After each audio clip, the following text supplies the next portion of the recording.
Hi guys, and welcome back to my layout. So I've been treating myself lately. I got a DCC controller, Hornby Select. It's pre-owned, so hopefully it works alright.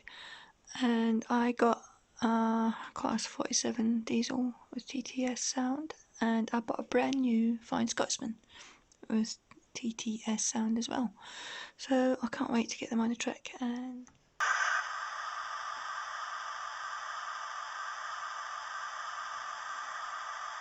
drink the whistle.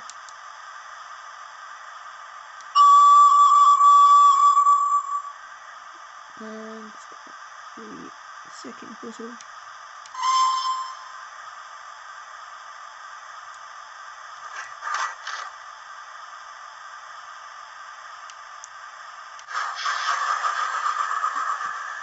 That's the heel slip. Smells like coal, shoveling the coal.